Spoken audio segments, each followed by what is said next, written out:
Mga mare, alam niyo bang may bago na namang pwede nating pasyalan dito sa General Trias? Nasa Manggahan lang siya, sobrang lapit sa Walter Mart. Tara, samahan niyo kami ng kumari ko at i-explore natin kung anong meron dito. Ito yung Manggahan Center, bagong establishment dito lang sa General Trias, Cavite.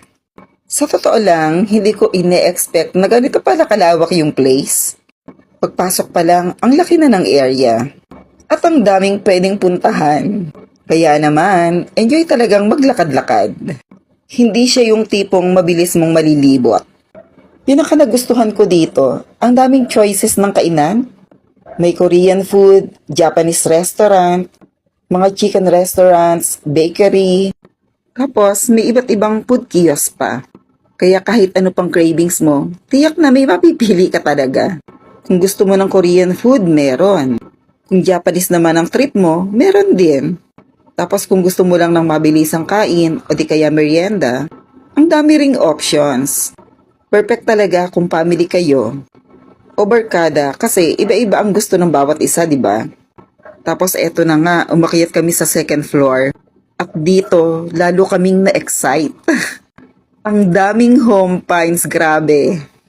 May mga kitchen essentials like mugs, plates, cookwares, organizers, towels, school supplies, cleaning tools, at kung ano-ano pang gamit sa bahay. Alam nyo naman, pag ganito ang nakikita nating mga nanay, parang gusto natin i-check out lahat. Nakakatuwa lang kasi ang daming budget-friendly finds. Kahit wala kang balak na bumili, mapapahinto ka talaga para magtingin-tingin.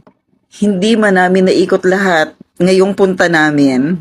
Hindi pa rin namin napuntahan yung supermarket sa baba. Sabi nila malaki rin daw yung supermarket. Pero babalikan talaga namin to. Kaya next time, itour ko naman kayo doon.